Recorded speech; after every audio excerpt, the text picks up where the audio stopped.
बहुत बहुत स्वागत है।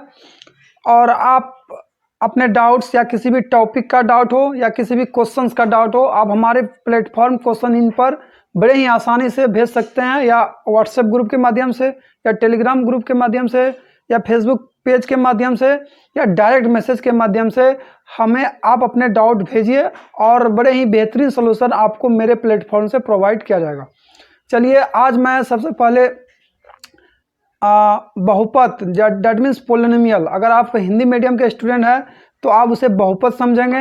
अगर आप इंग्लिश मीडियम सीबीएसई बोर्ड से कंसर्न है तो आप उसे पोलिनोमियल के रूप में समझेंगे। और इसको कैसे पहचाना जाता है, आइडेंटिफिकेशन कैसे किया जाता है, कौन पोलिनोमियल है या नहीं है, उसी टॉपिक को हम लोग देखेंगे। इसीलिए आप आधे अधूरे वीडियो नहीं देखिए, आप वीडियो को स्किप नहीं कीजिए, शुरुआत से लेकर अंत तक देखिए, तब आपको बेनिफिट मिलेगा। डेफिनेटली आपको बेनिफिट मिलेगा अगर आप पूरे वीडियो देखते हैं। तो चलिए सीधे चलते हैं हम लोग का टॉपिक पर। कैसे किसी पोलिनोमियल का हम लोग आइडेंटिफिकेशन करते हैं, क्या उसके पीछे कंसेप्ट, फिर उससे रिलेटेड क्या प्रॉब्लम है, उसको भी हम लोग एक एक करके देखेंगे। जैसा कि आपको स्क्रीन पर यहाँ दिख रहा होगा, बहुपद का पहचान, आइडेंटिफिकेशन ऑफ पोलिनोमियल। तो सबसे हम लोग पहले ये समझेंगे कि पोलिनोमियल होता क्या है। कोई भी अलजेब्रिक एक्सप्रेशन, बीजीय व्यंजक जिसे हिंदी में हम लोग कहते हैं, कोई भी बीजीय व्यंजक मतलब कि एक उसमें चर रहेगा, एक अचर रहेगा। डैट मीन्स चर किसे कहते हैं हम लोग, चर उसे कहते हैं एक्स वाई जेड, एक अचर रहता है। अचर उसे कहते हैं 1 2 3, जिसका वैल्यू फिक्स नहीं रहता है। जिस चीज़ का वैल्यू फिक्स नहीं रहता है उसे हम चर कहते हैं। जैसे आपका हाइट, किसी भी ट्री का हाइट, जो चीज़ सदा बदलते रहता है, जिसका वैल्यू चेंज होते रहता है, उसको हम लोग चर कहते हैं।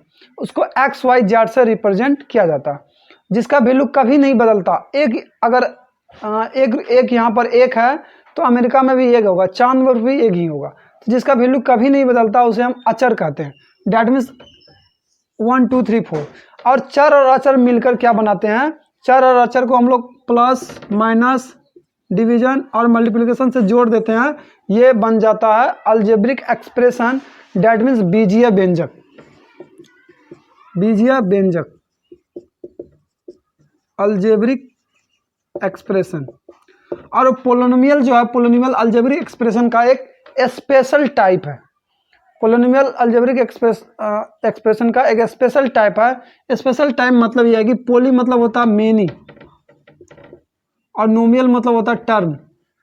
और हिंदी में कहेंगे तो बहु मतलब बहुत पद, जिसमें बहुत सारा पद हो।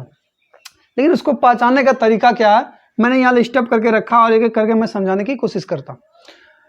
पहली बात कि जो चर होगा, चर का पावर हमेशा क्या होना चाहिए, एक पूर्ण संख्या होना चाहिए। चर का जो घातांक होगा वो क्या होगा, एक पूर्ण संख्या। डेट मीन्स होल नंबर होना चाहिए। होल नंबर का मतलब कि 0 1 2 3 4 इसी से बिलोंग करना चाहिए। एक्स का पावर, डेट इज जो वेरिएबल रहेगा उसका पावर। उसके बाद उसका जो गुणांक होना चाहिए, डेट मीन्स जैसे एक्स है उसका गुणांक 4 रहेगा, ये 4 जो होगा ये कोई रियल नंबर होना चाहिए। डेट मीन्स कोई वास्तविक संख्या होना चाहिए, चाहे वो परिमेय संख्या भी हो सकता है या अपरिमेय भी हो सकता है। अपरिमेय मतलब √2 √3 पाई। और उसके बाद सेकंड पॉइंट है, चर में कोई भी रूट नहीं होना चाहिए। जो भी चर रहेगा उसमें कोई रूट नहीं लगा रहना चाहिए, स्क्वायर रूट नहीं लगा रहना चाहिए, क्यूब रूट नहीं लगा रहना चाहिए। डेट मीन्स चर में ये चीज़ नहीं होनी चाहिए, ये चीज़ नहीं होनी चाहिए, ये नहीं होनी चाहिए, ये भी नहीं होनी चाहिए, ये भी नहीं होनी चाहिए। चर में नेगेटिव पावर, ऋणात्मक पावर नहीं होना चाहिए। -1 -2 -3 -3/4 या -5/2, ये चीज़ नहीं होनी चाहिए। उसके बाद चर डिनोमिनेटर में नहीं होना चाहिए, हर में, नीचे में चर नहीं होना चाहिए। कोई फ्रैक्शन है 1/x तो नीचे में x नहीं होना चाहिए, या नीचे में x का कोई भी चीज़ नहीं होना चाहिए, तो उसे हम बहुपद कहेंगे। डैट मीन्स नीचे हर में डिनोमिनेटर नहीं होना चाहिए। चर का पावर फ्रैक्शन या भिन्न में नहीं होना चाहिए, तो जैसे 4/5 ये सब नहीं होना चाहिए। सिर्फ एक ही कंडीशन है उसका होने का, कि उसका जो पावर होगा होल नंबर होगा, गुणांक क्या होगा, वास्तविक संख्या होगा। और इधर 3 कंडीशन जो है वो नहीं फॉलो करना चाहिए। Understand, clear. चलिए आगे हम लोग चलते हैं और इसी से रिलेटेड कंसेप्ट के हम लोग यहाँ पर प्रॉब्लम को देखते हैं। जैसे फर्स्ट प्रॉब्लम यहाँ पर है, आप ध्यान से देखेंगे, x² x³ x⁻n। तो अगर हम लोग ध्यान से देखें, मैंने यहाँ बताया था कि चर का जो घात होगा चर का जो घात होगा क्या होना चाहिए, हो जाएगा। चलिए सीधे चलते हैं प्रॉब्लम पर। जैसे ये फर्स्ट प्रॉब्लम आप यहाँ देखेंगे तो यहाँ है कि x, x square, x cubic, x पर पावर n। आप यहाँ ध्यान से देखेंगे तो एक्स का पावर 1 है, एक्स का पावर 2 है, एक्स का पावर 3 है, एक्स का पावर n है। ये तीनों चीज 1 2 3 4 ये कहाँ से बिलोंग कर रहा है, ये एक पूर्ण संख्या से बिलोंग कर रहा है। आप देखेंगे तो होल नंबर के समूह से बिलोंग कर रहा है, तो इसका मतलब ये है ये पॉलिनोमियल की कैटेगरी में आ जाएगा। सेकेंड प्रॉब्लम जैसे ही आप देखेंगे यहाँ है -1 0 1 4/5 √2 पाई। तो √2 जैसे ही देखेंगे या 4/5 देखेंगे या एक्स का पावर 0 छुपा हुआ है, एक्स का पावर 0 छुपा हुआ, डेट मीन्स ये 0 जो पावर है ये एक पूर्ण संख्या से बिलोंग कर रहा है। डेट मीन्स ये भी क्या हो जाएगा, मेरा पॉलिनोमियल हो जाएगा।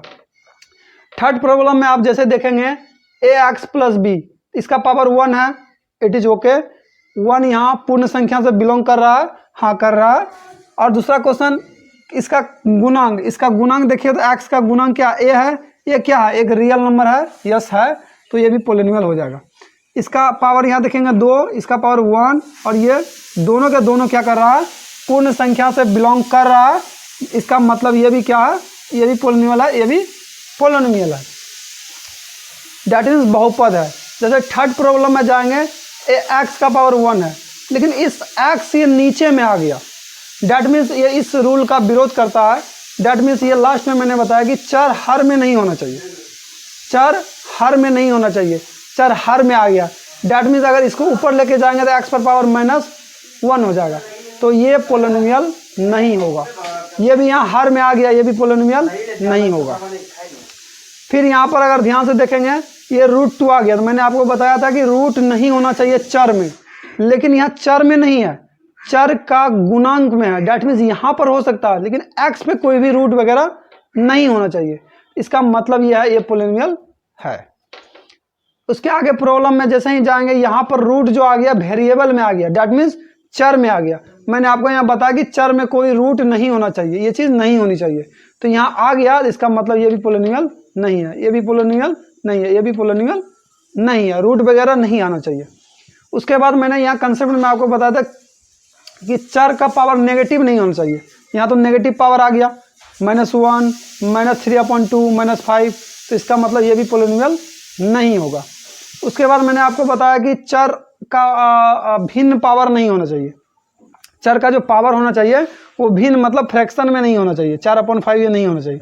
यहाँ आप ध्यान से अगर देखेंगे इस प्रॉब्लम में अगर आप यहाँ देखेंगे 1/3, 3/2, 1/x² + 5x + 5, इसमें देखिए ये जो इसका पावर है, इसका पावर 1/3 है, x का पावर 1 है, बट यहाँ 1 तो सही है, यहाँ पर 3/2, ये पॉलिनोमियल नहीं हो सकता।